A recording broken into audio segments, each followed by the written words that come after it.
Cool. What are you drinking today, Michael? At the moment, water. I'm still hydrating for my workout this morning. So, Okay. um, What do you do for a workout? there's a gym in my town that does like high intensity interval training classes, and I've never been a class training guy, but then I joined this gym and I really like it. Nice. So, uh, but yeah, I'm in recovery from that today because they kicked my butt. So, Is it uh, an early morning workout? yeah, it's 7 o'clock in the morning, and Yeah. we've got these like light hydrating drops that we have. So I'll drop that in my water to just kind of for recovery during the day. Okay. Um, but then tonight it'll be, what do I have in my fridge right now? Parch. I've been trying a lot of energy drinks because I'm working with a client that's doing like a natural energy drink. Okay. So I've been testing a lot of those. So I've gotten That's loads cool. of caffeine via energy drinks, some healthier than others. Is it new to market or Yeah, it's not out yet. We're working on getting them all sorted for launch in probably 2 months, I think. okay. Yeah. Awesome. Yeah, I was just checking out your most recent LinkedIn post, which I thought was really interesting. I like that diagram you put out there, which is, I mean, you can explain more, maybe just what you do and I guess why you're focused on alcohol-free beverage brands in particular, and then maybe touch in on that recent post. Yeah, I'd love to. So I do branding and design for non-alcoholic beverages specifically. Um, that came to be because I've been in branding and packaging and CPG for a number of years, doing projects here and there. And I've just always wanted to do more of it. And I was focusing on breweries until October of last year when I just kind of stopped drinking. So I'd finished up my first big brewery branding project. It came out awesome. We did tons of stuff, dream project. And then I just went on a trip and then came back and was like, I think I'm just kind of done drinking. So I was talking to all these breweries about doing branding for them and like trying to set up meetings. And they're like, yeah, come on in, have a beer. I was like, Right. It's so awkward. so I was like, all right, well, that's not working anymore, but I still want to do beverages. Yeah. I love actually putting graphics on cans is like such a thrill. But realizing all the stuff I had done for that brewery and all the stuff I had done for other consumer packaged goods brands, plus all my background in editorial and magazines and like reading headlines, writing headlines and writing and like, reading stories and working with editors and writers. I was like, I think I can provide a lot more than just graphics on a can. And looking at the non-alcoholic space and as it was growing and just trying a lot of more non-alcoholic stuff myself, I was like, this is a great world that I want to be in. It kind of combines all of the things that I'm into, designing stuff for a shelf, creating brands from scratch, or fixing if somebody's launched and maybe has learned some stuff but needs to change direction a bit. How do we do that? How do we refine all those stories and that messaging?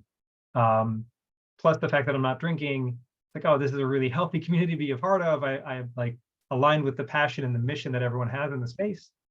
So yeah, it just kind of transformed into like, all right, I'm doing non-alcoholic beverages and let's see where this goes. And it's been really fantastic, obviously meeting folks like you and lots of other people.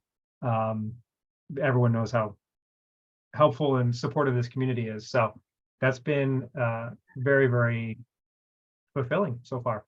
What was it for you on that vacation that made you decide to go alcohol free? Nothing super, there was no like light bulb moment. I don't know. We were in Spain and people were like, drinking vermouth at lunch and it was like a little more chill and people weren't partying as hard. And I was like, people are responsible. Like my friends are animals. What is going on here? So I don't know. My wife has been sober for 3 years for health reasons. So I'm familiar with it. It wasn't new to me. It was something that's kind of been around and I've tried a bunch of stuff with her. And then I was like, it was my 40th birthday and I came home. I was like, maybe I'll just take a break. She has her own business. I'm trying to grow my business. And a lot of it was really born out of like wanting to focus more on what was going on in my life and not dragging myself down with this poison that I was putting in my body. I was like, why don't if I just quit drinking, I bet I'll get a lot more done. I'll be a lot more focused, less anxious, all the things that come from quitting drinking. So it was really born out of wanting to focus more on my business and my life and just being a better dad. And after, a couple of weeks and you realize how much of a change it makes in your life, it's kind of like, I I think this is kind of going to stick. I don't really want to Yeah. be hungover ever again. I don't want to waste a Sunday. I don't want to, you know, come home from a party and be like, oh my God, did I say something stupid because I had like a little bit too much to drink? Did I No put my foot in my regrets. mouth? Fully Yeah, present, memory, yeah, memory is there. Yeah, it yeah, is a all that. huge shift. It Yeah. is. Well, I'm curious because you did so much work with beer companies before.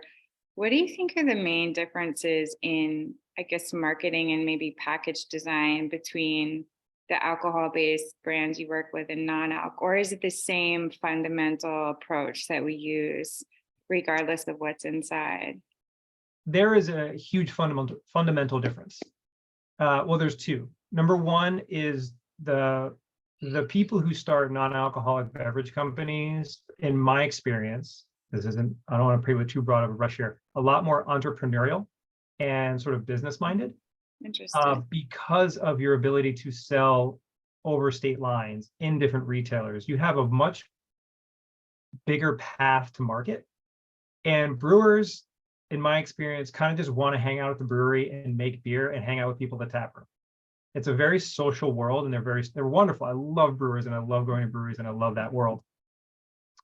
But it's more of a social hang than it is sort of necessarily a business minded kind of attitude. So I'm much more in line with the entrepreneurial business minded attitude. So I really like that. And then as far as the branding and marketing goes, a lot of these non-alcoholic products are better for you, for someone. Beer is kind of for everybody. It's hard to differentiate why one brewery's IPA is more for me than another brewery's IPA. They're competing on flavor and maybe on style of like design a little bit, but the actual fundamental return on drinking that beverage is about the same. Is it a commodity? It's not even that it's a commodity, it's just Coffee? I mean, where is it gonna get me? It might say something about me that I drink Burial versus Coors Light. How nerdy can you get? How rare is it? How like niche is it? Like how underground is your beer taste? That's kind of what you're competing on. With these non-alcoholic beverages, there's all sorts of functional stuff inside of them that can make you better if you're training for something, if you're recovering from something, if you need energy, if you're trying to unwind without X, Y, and Z, if you've got dietary restrictions, you're actually speaking a lot more directly to what people are going through on a daily basis. It's like an actual tool for people to use on a daily basis, which is a much more powerful sell, and is a lot more valuable to people in the long run than, That's really interesting. I'm so sure yeah. I'm sure a lot of people would see alcohol as a powerful tool though as well. I It mean, is. It I is. don't drink anymore, but I know, I know the reasons for me that I used to turn to alcohol. It Yeah. definitely was something I relied on too much, probably at the end of the day. Yeah. I think it is like a tool for relaxation. I think the mindset of people who are not drinking, they're trying to progress in a way that these are tools for like progression. Um, Yeah. and a beer, it's a great way to relax, socializing, all this stuff. There's lots of good attributes to it. Um, but I think you can position some of these non-alcoholic beverages as, you know, a critical way for you to achieve some sort of self-actualization beyond just like community and togetherness. I So love that. I think that's a really powerful and really valuable thing in people's lives as you go up Maslow's hierarchy of needs. I love That's that. the top of the pyramid. So Yeah. It's some like of these, yeah. what yesterday I was talking with a freight group. I was on their show and they asked me, what suggestions I would give to other women who are aspiring entrepreneurs. And I think to your point, it's looking at first, what in my life is holding me back? Mhm. Like people, places, things, taking full responsibility for my experience, but is there something that's holding me back or keeping me from getting to that next level? And for me, it was first the alcohol had to go. It's like, what is in my life that's keeping me from tapping into my potential? And if I'm using something to check out of life in some way, it's not going to help me get to that next level, which to your point, it's going to keep me kind of stuck in some level of that hierarchy of needs, or worse, go down. Go which down. a Yeah, lot of people exactly. just go down. It's like the reverse of the triangle. Yeah, It's an exactly. inverse. It's It like can be a negative. It can, elevators going down. there's what the virtuous cycle, the virtuous cyclones. I always forget. I always mess these up. But there's like the virtuous cycle and the disastrous cycle. That's not the right way to put it, but there's like stuff that, like, you building strong habits that keep you going up, and then there's all these negative habits that keep you going down. Um, so Like a drain. Going yeah, down. exactly. So these Yeah. ones that these are tools that keep you on that virtuous cycle moving upwards and forwards. And I think that's every person or every group of people, every target audience has a different reason why they're doing that. And you can position your beverage to be right for that particular audience and be like, the non-alcoholic beverage for, one narrow group of people. And that's a really powerful play. And, it's hard to do that with beer. It's like, Yeah. So you said after a couple weeks of not drinking, I think you said we're going to continue this, like it's here yeah, to stay. And I know there's so much buzz right now about the sober curious movement and non-alc. There's different terminology, which I want to talk about too, because I personally like alcohol free a little better than the non-alc because it's more of a mhm, positive, but yeah, it's super trendy right now. I'm really happy for people who are curious about it, and it's easier for them than it was for me almost 17 years ago. It was not cool at all yeah. to be alcohol free, so I'm glad that that's changing and there's a lot of choices now. um, but do you think this trend is here to stay?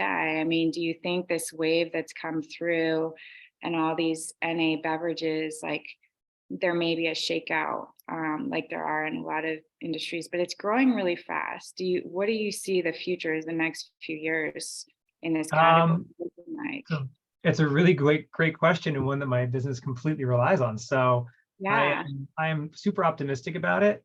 I think there's a couple of things. I think some categories have tons of room to grow. Um, ready to drink cocktails in particular have room to grow to make lots of really interesting things that are not analogs to what people have. New right. flavors, new beverages altogether. Um, we're still stuck in this like comparing it to alcohol phase, and I think there's room to get past that.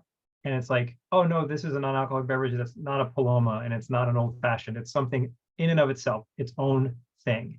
So there's room for that to grow. Non-alcoholic wine is still booming and continues to boom. I think that's another one of those things. The wine market is huge, so why wouldn't the alcohol-free wine market be huge? Non-alcoholic beer, I think, is like the tip of the spear, especially in the States. You have all of these craft beer drinkers who are already used to experimenting and trying new things, right? They're primed for trying all sorts of new beers and new flavors. So it's a little easier to get them to try a non-alcoholic beer. It's sort of like an easy sidestep, and I think that's going to drive a lot of the growth in the space. Um, non-alcoholic, alcohol-free spirits, same thing, a lot of room to grow with just flavor and quality, sort of like non-alcoholic wine. Um, so I think there's a lot of room for it to grow. I, I think things will taper off in some places. Um, it's sort of see where that happens first. I'm not really sure. Um, I'm really curious to see what happens in social venues, because yeah. that's a channel that we're targeting. And I've been meeting a lot of sober bartenders lately, which is really interesting. Mhm. And to build relationships with them is important for us as we're introducing Cirilla to bars and breweries. And it may almost seem like a contradiction where, like, you would assume people are going to a bar or brewery to have a cocktail, like an alcoholic beverage. But what we're finding is like a lot of people, especially if they're choosing not to drink, or the 50% of the population that are just trying to reduce, Yeah. because that's a great audience, right? They're just trying to moderate to reduce, not necessarily go entirely without alcohol, but really making the case for how these beverages are profitable, just as profitable as the alcoholic options in those venues, and to make sure like we get the buy-in that we need from the staff and the management, because Yeah. they're going to be our biggest champions, or they're going to put the drinks under the bar and not even have it on the menu. And then you kind of got to know to ask, which we've experienced that too. That's And such you a wonder shame. where your velocity is. And it's like, oh, we're not even on the menu. No Oh, one even knows it's there's here. not even an NA menu here. That is killing me. We went out to dinner the other night. Really great restaurant called Supperland here in Charlotte. It's like been on a bunch of best lists all over the country. And they had one non-alcoholic cocktail. I was like, oh, sweet. Why just one though? If you're gonna do Right. one, it was made with seed lip. So it was like it was like an alcohol-free gin and tonic. It was delicious. I really loved it. Like, why just one though? Because Yeah. if I'm here, I'm probably gonna have one or two cocktails, but I Yeah. don't want to have two of these. I'd rather have two different things. And why don't you just have a case of behind the bar, alcohol, beer all over the place, Noda Brewing here and non-alcohol stuff. Give me at least two options because I'm gonna have at least two beverages with dinner. So Yeah. I was really surprised that they did one and not two.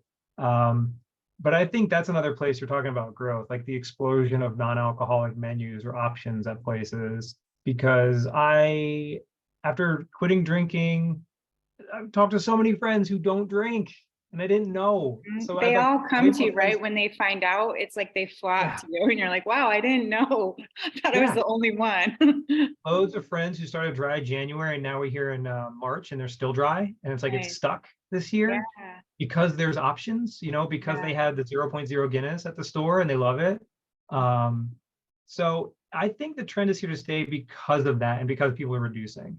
Yeah. And the non-alcoholic, the part that's really going to push it too is like, yes, craft beer drinkers switching to non-alcoholic beer, which I think is going to just drive a lot of the growth and destigmatize it a lot. And then having bars with non-alcoholic things on them, maybe not strictly non-alcoholic bars. I know there's a bunch of those, but every bar and restaurant has a gluten-free option, has a vegan option, has a dairy-free option, and they're going to have an alcohol-free option. Like it's just going to be as ubiquitous as all of those other dietary restrictions. The first people to do that are going to win because you can sell seltzer water or you can sell a $12 cocktail. If I didn't have that G&T, I would have been drinking seltzer water for $0. And I drank two of them, so they got 24 bucks out of me. I know I have a That's slide happening. in my pitch deck now, which is like restaurants and social venues are missing out on about half the population and at least $10 per customer visit by not offering those. Huge I'm boost. saying by not offering quality non-alcoholic adult beverages, because let's Yeah. be clear, because Yeah. I've had people say who don't get this, like, well, what's the difference between that and a soft drink, right? That question comes up from certain types where Yeah. they just are like, there's plenty of soda options or this or that. And it's like, no, we want adult beverages, like adult flavor profiles. And for me personally, I don't do the spirit-free spirit. I don't do the beverages that taste like alcohol. Yeah. It's so I'm looking for that category. You're talking about the ready to drink cocktail that's not trying to mimic an alcohol. That would be like our Tulsi or our rooibos. It's a totally new flavor and it can substitute a glass of wine with your meal. It can substitute, any kind of beverage in the evening, and it has like elegant adult flavors. And I think that's where you and I have talked before about the importance of packaging to define our placement and Yeah. positioning, whether it's in stores or on a bar menu, because this is for like a new beverage entrepreneur, this is key. Because we could say, we could design something and some of my first iterations, it goes straight to the ready to drink tea because tea is an ingredient. Well, tea and botanicals are ingredients in a lot of like spirit-free spirits as well. So why are we, why would our beverage get put in that set instead of another set? Well, it's up to us to submit it to the right buyer, first of all, in the right category, but it also has to do with our packaging. Where do we want this in the store? Yep. And so what are your thoughts on that for, I guess, even like new entrepreneurs that maybe are like, don't even understand the concept of category buying and specifically retail? Yeah, it's tricky because there isn't just like an alcohol-free area at the store yet. Like some do, right? But at your major grocery stores, it's still these products all live within between categories. So I always tell people to decide where you want to be first. Figure out which aisle you want to be in first. Then look at everything in that aisle and design it to be the exact opposite of everything in that aisle so you stand out, right? It's pretty easy to stand out from the competition when everything looks the same. So pick where you want to be first, and then make it look radically different from your neighbors, and then people will understand that it's something really different, and you can kind of take it from there. So if you want to be in the, next to alcohol, alcohol-free wine, whatever it might be, fine, but make it look really, really different, and make it stand out. If you're in the tea section, yeah, you can still make it look radically different from the teas or the kombuchas or some of the other stuff that's on the shelf there. It's a little tough with kombucha because they all look a lot different. There's a lot of variety in the design of those packages. But I would actually start with placement, because you can zig where everyone else is zagging. And that's a really important differentiator, and it's going to help you stand out on the shelf.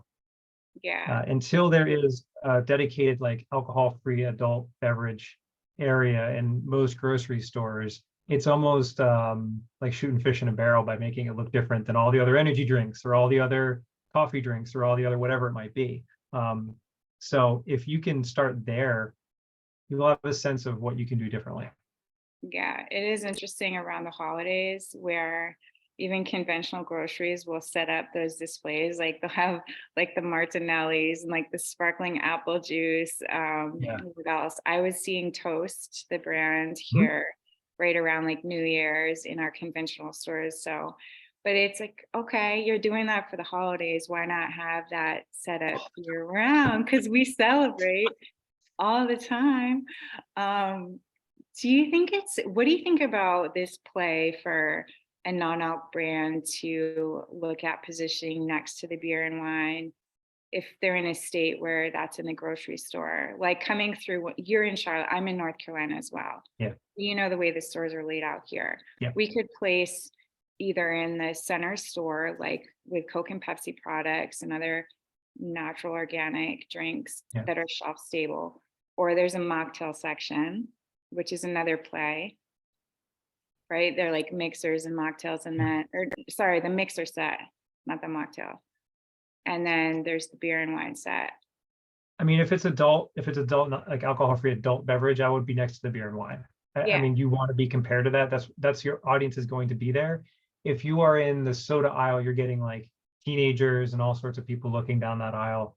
But people are going to the beer and wine aisle specifically for that. So if you're catching somebody who's moderating, which is the bulk of this market, right? You're getting more people who are moderate or drinking less. That's where everyone should be focusing, is converting those people to pick up your products and be regular consumers. Then you want to be next to the products they're already buying. So maybe they think twice about buying, oh, maybe I'll get, I'm having a party and I'll get like a 6-pack of this and a 6-pack of that. It's like, well, maybe you get 6-pack of regular beer and a 6-pack of non-alcoholic beer instead of the other one. You're going to catch people in that kind of phase, where people are stocking up for a party and they're supplying stuff and they want to have options for their friends. And then once they know you're there, they'll come back and find you. So I would position them, if it's specifically adult beverages, I would do it there. Yeah. If you are a non-alcoholic beverage that is different in some way, like right now I'm working on like a plant-based energy drink. There's in the supplement aisle where the vitamins, the proteins are, there's a bunch of plant-based energy drinks. I'm like, I don't want to be there. I want to be next to Red Bull. Like this is competing with Red Bull. Red Bull looks a certain way, Monster looks a certain way, C4, we have an idea for something that looks radically different from those, and we want to compete with those because people know where the energy drinks are. It's an energy drink. That's our first, like that's it first and foremost. And then there's a adult non-alcoholic beverage that they have as well. So we will put that in the mocktail section, and it'll look radically different from the other stuff there as well. So yeah, you need to be where your customers are and what they're looking for. If you're giving them an alternative to something they know, you're gonna look different, and just kind of go where the customers are the most. So yeah, the adult stuff specifically, I'll be next to the beer and wine. What are the velocity expectations in that set? Because for each category, we're compared, our movement, our sales per week are going to be compared to what we're sitting next to. So that's another thing I think for folks to consider as they're entering into a set in a store. I think that the velocity for non-alcoholic beverages should be faster than beer and wine, unless we're dealing with a bunch of people who are really off the rocker. I can drink 2 or 3 non-alcoholic beers a night. It's a lot of calories to give you that, but I can't do that with beer. So I can buy a lot more non-alcoholic beer and have it around Mhm. than I could, you know, traditional beer. Yeah. So I feel like the velocities would be comparable, Yeah. or should be, if people recognize that this is a product that they can enjoy guilt-free on a daily basis. For Right. alcohol, you can't. So it's like a part of, I have more like adult drinks, non-alcoholic, than I would if I was drinking. Like I wouldn't drink at all during the week. I was pretty much a weekend drinker. So how much is that? And then now I have like one or two, try 1 or 2 things a night. And Mhm. um, just more quantity overall. So I would assume the velocities would be comparable, if not better for Mhm. non-alcoholics. Do you have any non-alc bottle shops in Charlotte yet? No, not yet. Okay. We did have a non-alcoholic festival, which was awesome. Mhm. It's called the Counterculture Festival, and it was great. They put it together in about, I don't know, a couple of weeks. This it's like a counterculture club is a group of like women who don't drink, who get together and do stuff together, and they support each other in like a non-alcoholic movement. They are really fantastic, and they put this event together in literally no time, and it was awesome. It was the same week as the event in DC.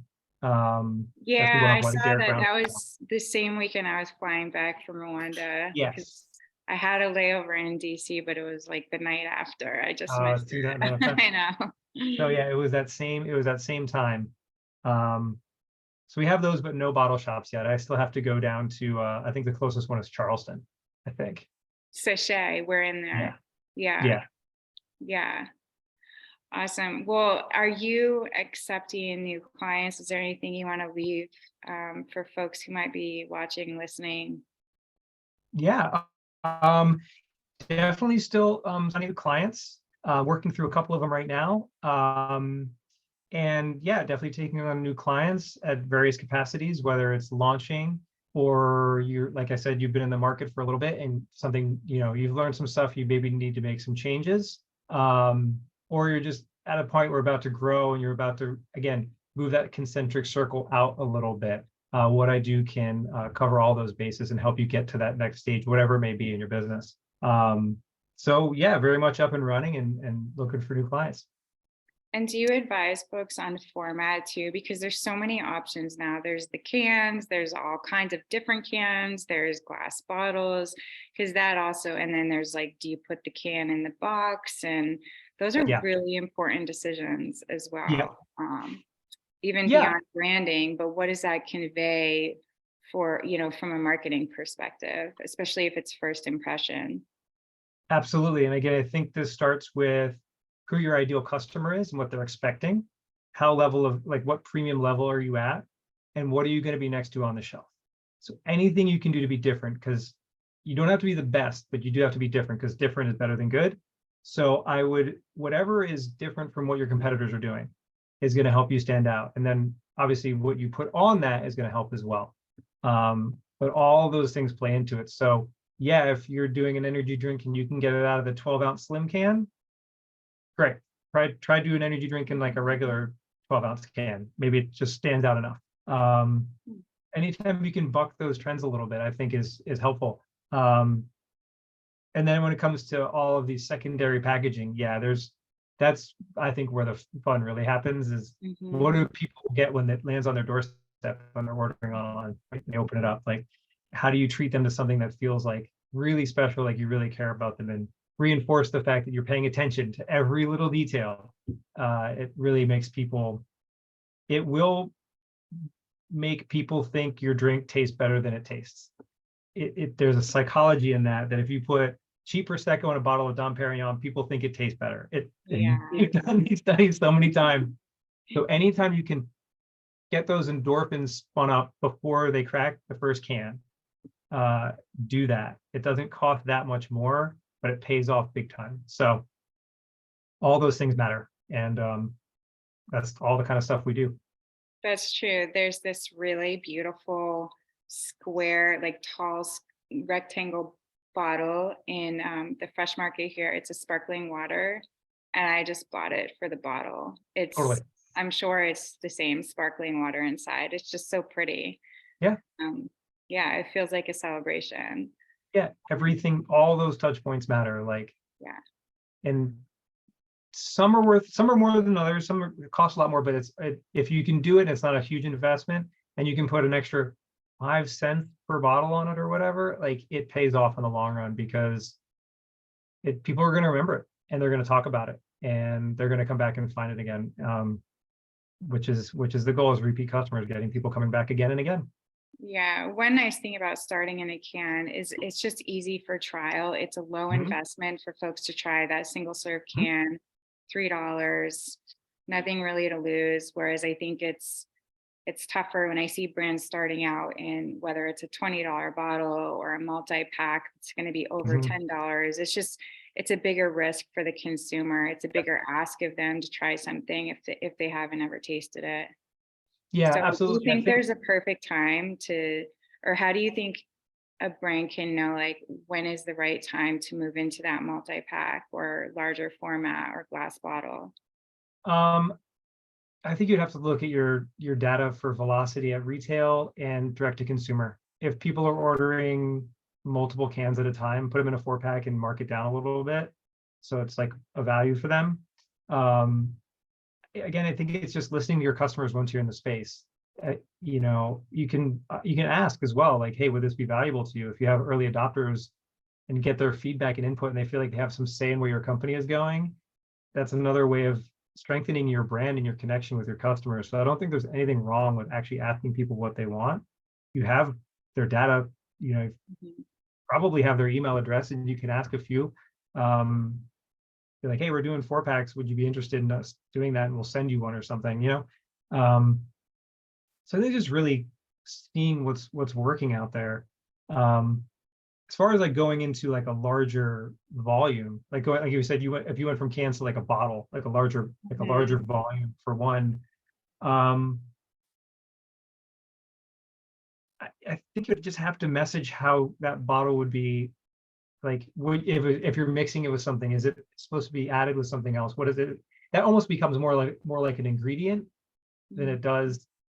I don't even know if people buy like 2 liters of soda anymore. I feel like everyone just buys individual servings of everything, even like Goldfish and stuff. It's true. So you would have, I think it would take a little positioning on how, like, oh, this larger volume is supposed to be meant for X, Y, and Z. You should always have it in your bar cart or in your pantry.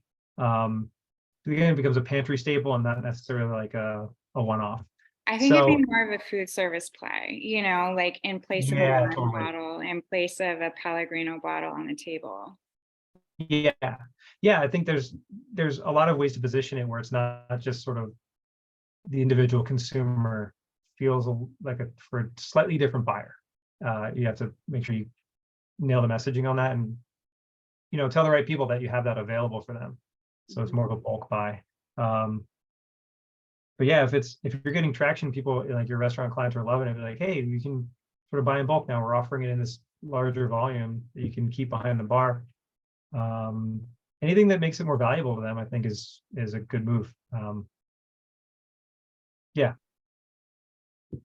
Well, thanks, Michael. And what's the best way to get in touch with you? You can go to the website. It's coppergatedesign.com, and it's at Coppergate on Instagram. And my LinkedIn is M. Calvin Wilson, if anybody wants to kind of see some of the stuff I've been writing about and talking about recently.